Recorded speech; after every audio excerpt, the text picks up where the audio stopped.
Kami menyapa Anda dengan kasih karunia dan damai dari Tuhan Yesus. Hari ini kita akan melanjutkan studi kita tentang Injil Abadi dari Wahyu 14.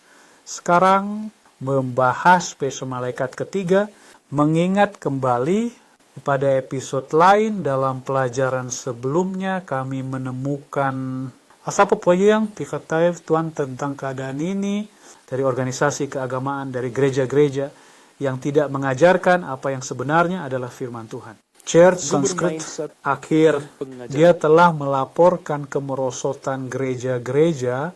Hari ini kita akan melihat penipuan besar yang musuh jiwa kita, setan, telah siapkan untuk mencoba menjatuhkan kita.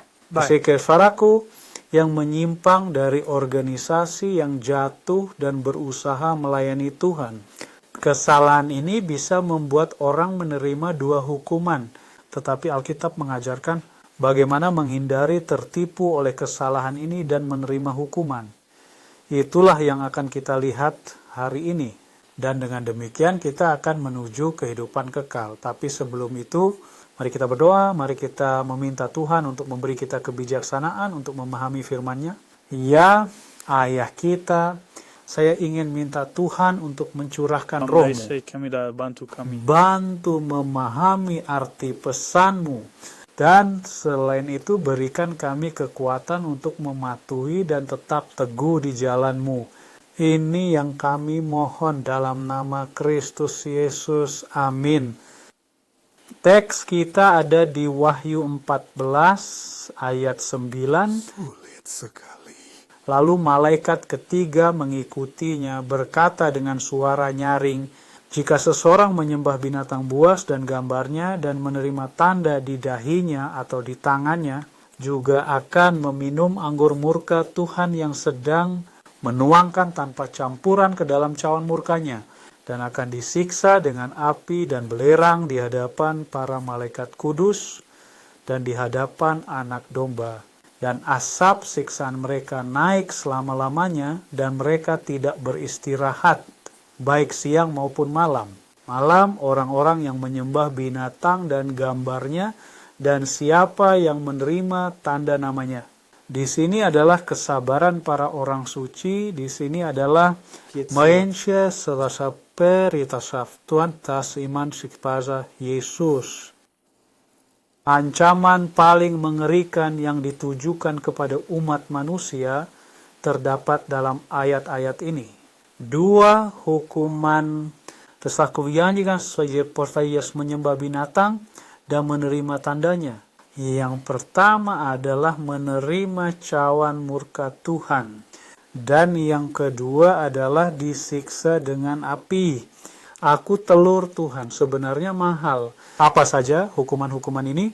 Kemudian kita akan menemukan siapa binatang itu dan apa tandanya. Dan akhirnya kita akan tahu bagaimana menghindarinya dan menghindari hukuman serta berjalan di jalan menuju kehidupan yang kekal. Pertama-tama mari kita ke Wahyu 15 ayat 1. Ada ini kita akan melihat cawan murka Tuhan.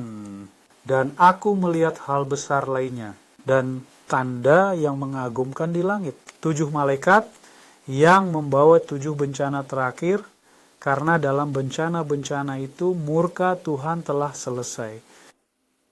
Ketujuh malapetaka tersebut adalah hukuman paling mengerikan yang pernah terjadi di dunia. Terkadang kamu mungkin berpikir bahwa orang jahat melakukan sesuatu dan tidak mendapat hukuman. Tidak begitu, Tuhan akan menghukum. Keterlambatan dalam menghukum orang fasik akan ditutupi oleh kebrutalan penghakiman. Secara spesifik yang ketujuh, tulah ketujuh yang paling mengerikan. Itu dicatat dalam Wahyu pasal 16, mulai dari ayat 17, dan aku ingin membacakannya denganmu. Dan malaikat ketujuh mencurahkan cawannya ke udara, lalu terdengar suara besar dari bait suci di surga. Dari takhta berkata, ini sudah selesai. Kepada saya terdengar suara-suara guntur, kilat, dan gempa bumi besar. Seperti belum pernah terjadi sejak ada manusia di bumi. Betapa dahsyatnya gempa bumi ini. Dan kota besar itu terbagi menjadi 3 bagian. Dan kota-kota bangsa runtuh, dari Tuhan teringat pada Babylon besar untuk memberinya cawan angin, anggur kemarahan dari amarahnya. Ayat 21, dan manusia mengalami hujan es besar dari langit, batu seberat 1 bakat. Dan manusia menghujat Tuhan karena wabah hujan es, karena wabahnya sangat besar.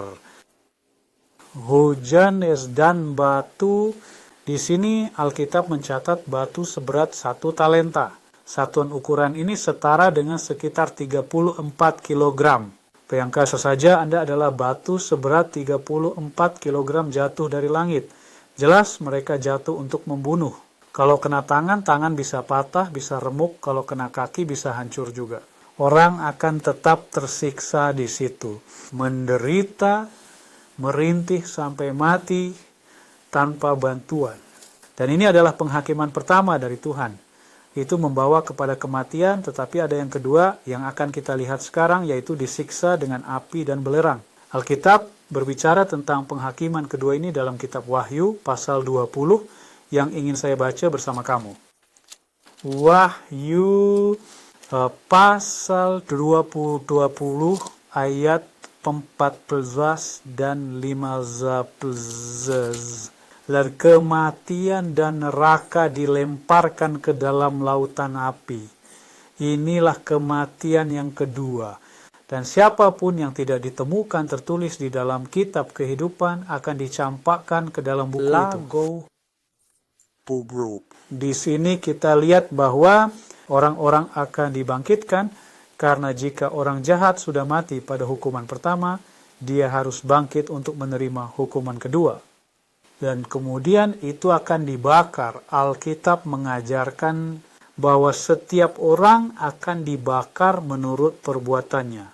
Di Wahyu pasal 22 ayat 12, Tuhan Yesus berkata, lihatlah, aku datang segera, dan pahalaku ada bersamaku untuk memberikan kepada setiap orang sesuai dengan perbuatannya. Jadi siapa yang berbuat lebih jahat akan terbakar lebih lama daripada yang berbuat kurang jahat. Semula ini terus akan terbakar selamanya, seperti yang populer dipercaya akan mati. Tapi setelah desa membayar dosa-dosa mereka sesuai dengan dosanya, mereka akan menemui kematian. Alkitab mengajarkan bahwa orang fasik akan sofefet sabu. Soal yang seruas abu berarti sudah terbakar. Di Maleakhi pasal 4 saya mengundang kamu untuk membuka bersama saya. Alkitab berbicara tentang itu dan juga menyebutkan bahwa orang-orang kudus akan menginjak abu orang jahat. Maleakhi pasal 4 ayat 1, karena lihatlah hari itu datang membara seperti tungku, semua orang sombong dan semua pelaku kejahatan akan menjadi seperti jerami, dan hari yang akan datang akan membakar mereka, kata Tuhan semesta alam, sehingga tidak akan meninggalkan akar maupun cabang. Ayat 3, dan kamu akan menginjak orang-orang jahat karena mereka akan menjadi abu di bawah telapak kakimu pada hari yang aku akan lakukan, kata Tuhan. Tentara dan kesuksesan. Selesai seorang jahat akan lenyap, mereka tidak akan ada selamanya. Bahkan selesai Obaja bab 1 ayat 16, Alkitab mengatakan bahwa orang jahat akan menjadi seolah-olah mereka tidak pernah ada. Jadi bayangkan seseorang yang terhapus selamanya, dihapus, telah menebus kesalahannya, menderita atas dosanya dan mati. Sekarang kita bisa kembali, oleh karena itu pahami bagaimana menghindari kedua hukuman ini. Wahyu 14. Sedikit lagi, Dimulai dari 9 mengajarkan kita bahwa pengguna, pendiri dari binatang itu, mereka yang menyembah binatang dan menerima tandanya akan mengalami hukuman ini. Jadi kita perlu tahu siapa binatang itu.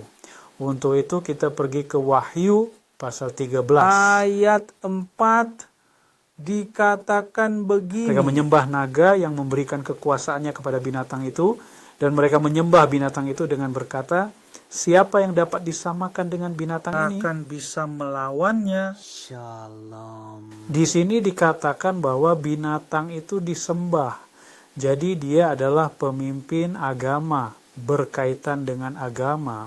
Kemudian di ayat 7 kita menemukan karakteristik lain dari itu, dan diizinkan untuk berperang melawan orang-orang suci dan mengalahkan mereka. Dan diberi kuasa atas setiap suku dan bahasa dan bangsa. Jadi pemimpin agama ini, binatang itu, dia juga menganiaya dan membunuh orang-orang beriman. Prosakrisyon selain Tuhan, dan selain itu dia memiliki otoritas atas bangsa-bangsa. Kisah ini membawa kita untuk memahami tanpa keraguan sedikit pun bahwa pemimpin ini sesuai dengan Paus di abad pertengahan, Paus di zaman pertengahan. Pada masa itu, Paus Terpuji seperti saya saat ini atau pada masa kita, tetapi juga dia menganiaya dan membunuh para siswa Alkitab. Sebuah tindakan dari orang membawa misalnya satu halaman Alkitab yang disalin dengan tangan di dalam pakaianmu, dianggap sebagai kejahatan yang dapat dihukum mati. Dan orang itu dihukum mati dan negara melaksanakan hukuman tersebut, entah dibakar di tiang atau dipancung. Selain itu, Paus punya kekuatan politik begitu besar pada masa itu sehingga kadang-kadang dia harus memberikan persetujuan agar seseorang bisa naik takhta. Misalnya seorang pemuda akan naik takhta, pewaris takhta menunggu persetujuan. Loop up. Nah, jadi dia adalah binatang dalam Wahyu. Nah, apa tanda otoritas kepausan? Tandanya otoritas mereka dikatakan oleh gereja itu sendiri. Saya akan membacakan sebuah referensi untuk Anda. Dia dari The Catholic Record di London, Ontario, September, yaitu tanggal 1 September 1923. Minggu adalah tanda otoritas kita. Gereja berada di atas Alkitab, dan pemindahan pengamatan Sabat ke Minggu adalah bukti dari fakta ini. Jadi di sini masalah ini telah ditetapkan oleh teks itu sendiri. Gereja, yaitu Paus, ajak semua orang untuk bersantai pada hari Minggu sebagai hari istirahat.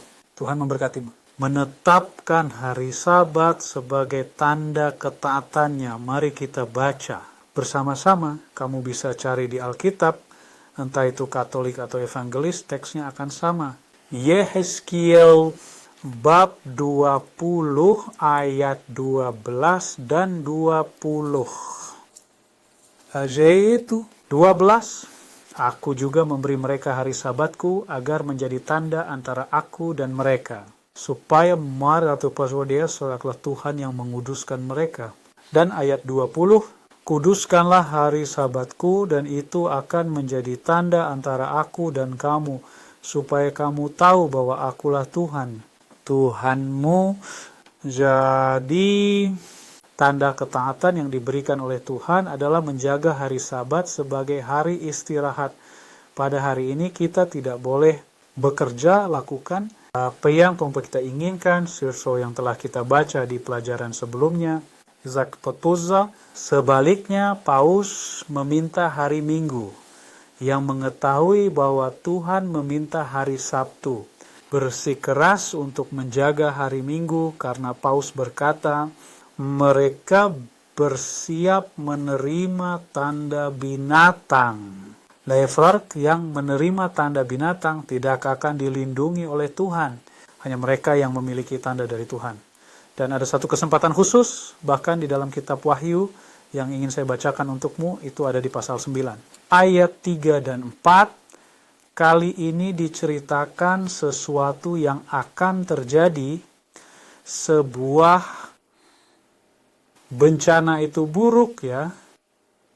Namun hamba-hamba Tuhan yang memiliki tandanya akan dilindungi. Perhatikan. Ayat 3. Nah, dari kasab datanglah belalang-belalang ke bumi, dan mereka diberi kekuasaan. Cocok untuk siapa? Kalajengking dari bumi. Dan dikatakan kepada mereka agar tidak merusak rumput di bumi, atau sayuran apapun, atau pohon apapun, tetapi hanya untuk pria yang tidak ada tanda di dahinya. Tanda dari Tuhan. Pogene bevestigde begaswis bahwa dia seorang dia akan melindungi kita. Di Wahyu 14 Malaikat menyelesaikannya. pesan Injil mengatakan begini di ayat 12, disinilah kesabaran orang-orang suci. Inilah mereka yang mematuhi perintah-perintah Tuhan dan iman kepada Yesus adalah mungkin untuk mematuhi 10 perintah Tuhan. Iya, jadi bagaimana itu bisa terjadi? Teksnya sendiri yang mengatakan. Dengan iman ke Yesus. Kita akan sangat ditekan untuk menerima tanda binatang. Segera akan ada undang-undang yang mengharuskan secara ketat pelaksanaan hari Minggu. Iman kita akan diuji sebaik mungkin, namun jika kita erat dengan Yesus, tidak ada yang perlu kita takutkan. Semuanya akan baik-baik saja dan kemenangan akan menjadi milik kita, kemenangan kesetiaan. Saya ingin mengundang Anda untuk membuka bersama saya Roma pasal 1 ayat 2. 17. Di sini Alkitab memberikan janji ini kepada kita untuk masa ini. Ia mengatakan bahwa kekuatan Tuhan tersedia bagi kita. Roma Tuosna ayat tersebut 17. Karena di dalamnya kebenaran Tuhan terungkap dari iman ke iman seperti yang tertulis. Tetapi orang benar akan hidup oleh iman. Dengan iman kita akan menerima berkat dari Tuhan dan kekuatan untuk menahan. Di Filipi bab 4 ayat 13, Rasul Paulus menyatakan keyakinannya akan hal ini, bantuan yang akan diterimanya dari surga dan kemenangan yang akan datang. Dan ini juga harus menjadi keyakinan setiap orang beriman, kamu dan aku, yang akan kita baca sekarang. Pernyataan ini, Filipi pasal 4 ayat 13, ikuti kami, dia berkata, saya bisa Semua hal di Dia yang menguatkanku.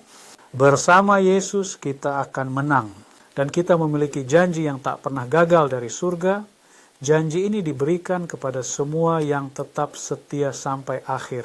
Wahyu 2 ayat 10. Yesus berkata, tetap setia sampai mati. dan aku akan memberimu mahkota kehidupan. Di sini ada panggilan dari Tuhan untuk kita Apakah kamu ingin setia sampai mati. Menjaga hari Sabat sebagai perintah Tuhan dan menghindari tanda binatang buas dengan menjaga hari Minggu. Tuhan akan bersamamu jika kamu melakukannya. Dan jika kamu baru saja membuat keputusan ini, saya ingin berdoa untuk kamu. Mari kita tutup mata kita. Bapa kami yang di surga, sekarang dalam nama Yesus, aku ingin memohon untuk jiwa ini yang telah memutuskan untuk memelihara Sabat sucimu. Jiwa ini yang ingin menerima tandamu dan menghindari menerima tanda binatang. Berkuatlah dia Tuhan. Dia akan disetujui, kami tahu, karena firman-Mu berkata demikian. Kita sudah melihatnya di sini. Sama kekuatan surga, jika perlu, kan diberikan melalui iman, agar kita mematuhi-Mu. Dan kami tidak akan goyah dalam keteguhan kami. Oleh karena itu Tuhan, kuatkan jiwa ini, dan terus saja teguh dalam iman sampai akhir. Kami meminta berkat ini dalam nama Tuhan Yesus Kristus. Amin. Hari ini kami mempelajari tentang tanda binatang dan cara menghindarinya. Cara menghindari tanda binatang dan akhirnya mewarisi kehidupan abadi. Dalam pelajaran selanjutnya kita akan mempelajari tentang bagaimana cara menjaga hari Sabat yang merupakan tanda ketaatan hari istirahat Tuhan. Saya mengundang Anda untuk bergabung dengan kami dalam pelajaran kami berikutnya. Sampai jumpa. Tuhan memberkati.